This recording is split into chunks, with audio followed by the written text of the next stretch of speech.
창세기 22장. 어느 날 하나님께서 아브라함을 시험하시려고 그를 부르셨습니다. 아브라함아. 아브라함이 대답했습니다.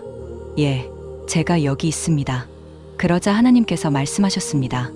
내 아들, 내가 사랑하는 외아들 이삭을 데리고 모리아 땅으로 가거라. 내가 내게 일러줄 산에서 그를 번제로 드려라. 아브라함은 다음 날 아침 일찍 일어났습니다. 나귀의 안장을 얹고 두 종과 함께 아들 이삭을 데리고 길을 떠났습니다. 그리고 번제에 쓸 나무를 준비하여 하나님께서 말씀하신 곳으로 향했습니다. 사흘째 되는 날, 아브라함은 멀리서 그곳을 바라보았습니다. 아브라함은 종들에게 말했습니다. 너희는 나귀와 함께 여기서 기다려라. 나와 아이는 저기 가서 하나님께 예배하고 다시 돌아오겠다. 아브라함은 번제에 쓸 나무를 아들 이삭의 등에 지웠습니다. 그리고 자신은 불과 칼을 들었습니다. 두 사람은 함께 산을 올라가기 시작했습니다. 그때 이삭이 아버지 아브라함에게 말했습니다. 아버지. 아브라함이 대답했습니다. 그래, 내 아들아. 이삭이 말했습니다. 불도 있고 나무도 있습니다. 그런데 번제로 드릴 어린 양은 어디 있습니까? 아브라함이 말했습니다. 내 아들아, 번제로 드릴 어린 양은 하나님께서 친히 준비하실 것이다. 두 사람은 그렇게 함께 걸어갔습니다. 마침내 그들이 하나님께서 말씀하신 곳에 도착했습니다. 아브라함은 그곳에 제단을 쌓고 나무를 가지런히 놓았습니다. 그리고 아들 이삭을 묶어 제단 위 나무 위에 올려놓았습니다. 아브라함은 손을 뻗어 칼을 들었습니다. 그리고 아들을 잡으려 했습니다. 바로 그 순간 여호와의 천사가 하늘에서 그를 불렀습니다. 아브라함아, 아브라함아. 아브라함이 대답했습니다. 예, 제가 여기 있습니다. 천사가 말했습니다. 그 아이에게 손을 대지 말아라. 그에게 아무 일도 하지 말아라. 내가 하나님을 경외하는 줄을 이제 내가 알았다. 내가 내 아들, 내 외아들까지도 아끼지 않았기 때문이다. 그때 아브라함이 눈을 들어보니 숲풀 속에 뿔이 걸린 수지양 한 마리가 있었습니다. 아브라함은 그 수지양을 가져다가 아들 대신 번제로 드렸습니다.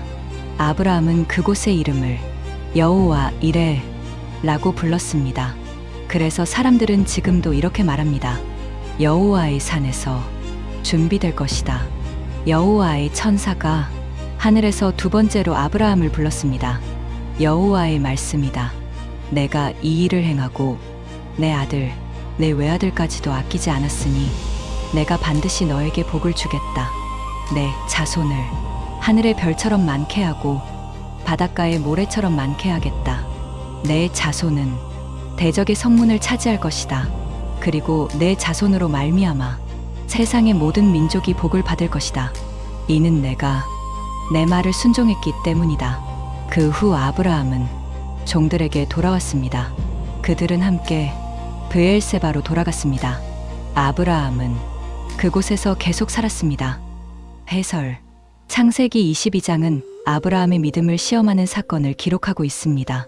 하나님께서는 아브라함에게 가장 사랑하는 아들 이삭을 번제로 드리라고 말씀하셨습니다.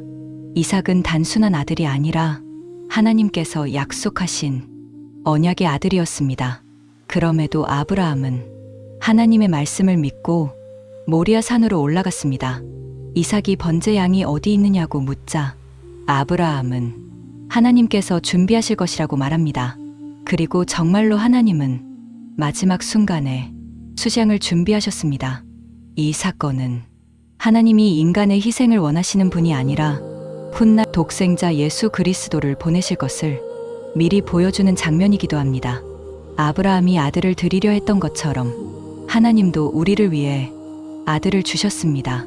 그래서 창세기 22장은 믿음과 순종, 그리고 하나님의 구원 계획을 보여주는 매우 중요한 말씀입니다.